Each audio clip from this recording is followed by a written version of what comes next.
Let me ask you a question that's going to make some people uncomfortable. What if the world's richest nations decided that saving the poor just isn't worth the money anymore? Sounds harsh, right?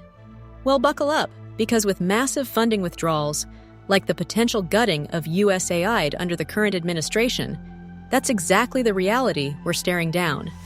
Millions of lives, countless NGOs, and an entire sector are on the chopping block.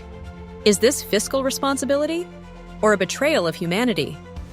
Stick around, because by the end of this video, you'll see why this could be a death sentence for the world's most vulnerable, and why even talking about it sparks a firestorm. Let's paint the picture. Imagine you're a mother in Sudan, where famine is tearing through the land. Right now, 24.6 million people, half the country, are facing acute food insecurity. Your kids are hungry, and the only reason they're eating at all is because an NGO rolls up with a food truck. Now imagine that truck stops coming. Why? Because the billions of dollars from agencies like USAID, money that funds those trucks, doctors, and schools, dries up. This isn't just Sudan's story. Across sub-Saharan Africa, South Asia, and beyond, funding cuts mean fewer health clinics, so diseases like malaria or cholera spread unchecked. Less clean water, forcing families to drink from contaminated rivers. More kids out of school, trapping another generation in poverty. The ripple effect is brutal. Higher poverty rates, more preventable deaths, and entire communities left to fend for themselves. But here's the controversial twist. Some say aid doesn't even work. They argue it breeds dependency or gets siphoned off by corruption. Fair point. There's inefficiency sometimes. But when funding gets slashed, it's not the corrupt officials who go hungry. It's that mom in Sudan, the farmer who can't get seeds, the kid who loses her shot at an education. Is that justice? Now let's zoom in on the heroes of this story, the NGOs and the people who run them. These are the folks on the ground, delivering food, fighting injustice, sometimes dodging bullets to get the job done. But when funding vanishes, programs shut down.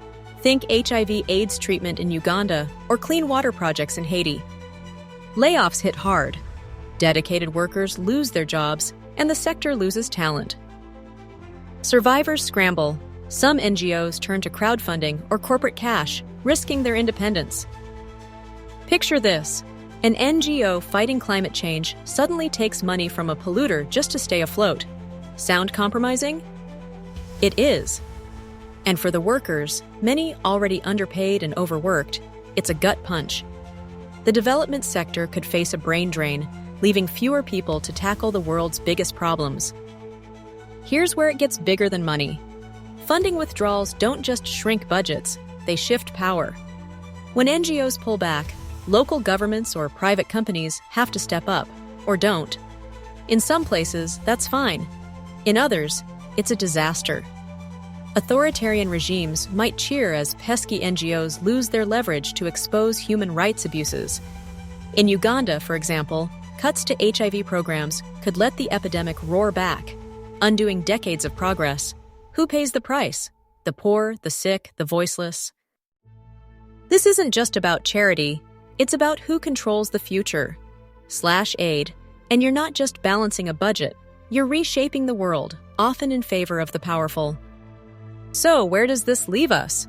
Funding withdrawals could mean millions lose their lifeline, NGOs crumble, and the development sector takes a hit we might not recover from. But we're not helpless. Here's what you can do. Talk about it. Share this video. Drop your thoughts below. Get the debate going. Support NGOs. Donate, volunteer, or amplify their work. Every bit counts. Push back. Tell your government that aid isn't a handout. It's an investment in a world that doesn't leave people behind. Thanks for watching. Want more? Check the upcoming video for the role of NGOs and why they are necessary for us. Hit like, subscribe, and ring that bell. We've got more deep dives coming. See you in the comments.